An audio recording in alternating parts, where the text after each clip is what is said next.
Donc, considérons, bonjour, bienvenue dans la série sur la relativité. Donc, nous allons passer à la structure de l'espace-temps. Donc, considérons un repère K donné avec un axe X et un axe CT. Et dans ce graphique de l'espace-temps, où on ne considère qu'une seule dimension spatiale ici on a l'origine O, traçons les droites X égale CT et X égale moins CT. Dans ce graphique, ces droites, X égale CT et X égale moins CT, représentent des trajectoires lumière, puisque c'est des droites qui correspondent à des trajectoires à vitesse C. Comme j'ai choisi un axe vertical CT, ces droites sont à 45 degrés.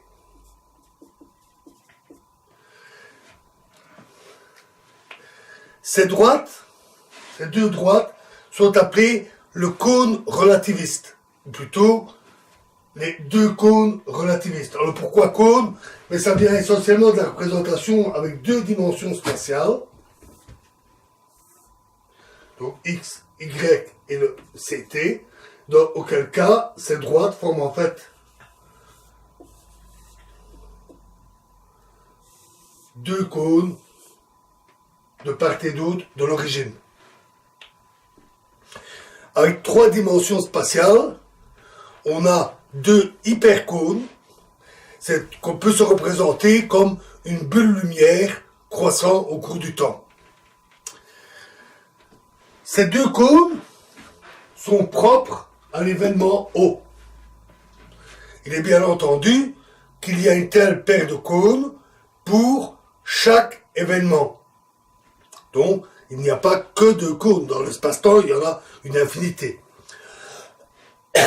De plus, la vitesse de la lumière étant invariante, ce cône est également invariant et identique pour un événement O donné, identique dans tout repère, pour tout observateur.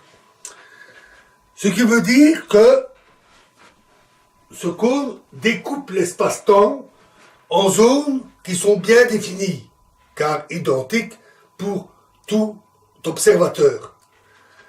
On va les nommer zone 1, zone 2, la zone 3 c'est le cône lui-même, et la zone 4 hors du cône. Alors la zone 1 est appelée le futur de l'événement O. Pourquoi?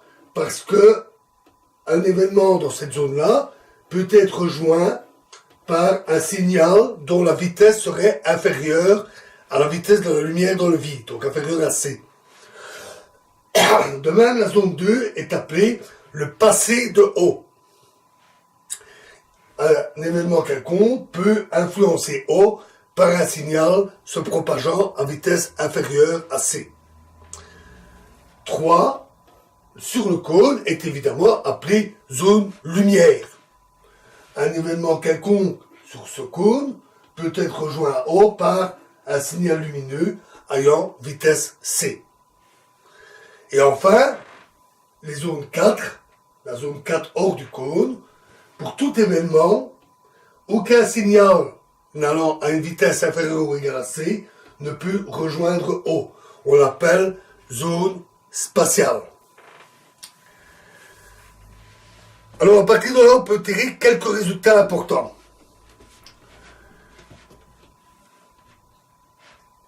Pour tout événement dans les zones 1 et 2, l'intervalle avec O est tel que S carré, l'intervalle, est inférieur à 0. On parle d'un intervalle de type temps. Pour un événement sur le cône de lumière, l'intervalle avec O est 0. On parle d'un intervalle de type lumière. Et bien entendu, puisque l'intervalle est un invariant, cette notion est bien définie pour tout observateur. Et tout événement de type 4, l'intervalle avec O est tel que S carré est positif. On parle d'un intervalle de type spatial. Notons que nous avons vu que le temps propre d'une trajectoire, dt au carré, est égal à moins ds carré. Le temps propre étant un nombre positif, ds carré est donc négatif. Donc, ça correspond à un intervalle de type temps. Ce qui veut dire que toute trajectoire d'un objet est comprise dans le cône de lumière. On parle ainsi, et alors avec un angle qui n'est jamais inférieur, une pente qui n'est jamais inférieure à 45 degrés, on parle d'une trajectoire de type temps. Le temps propre est un invariant, et donc la causalité le long de cette trajectoire est bien définie.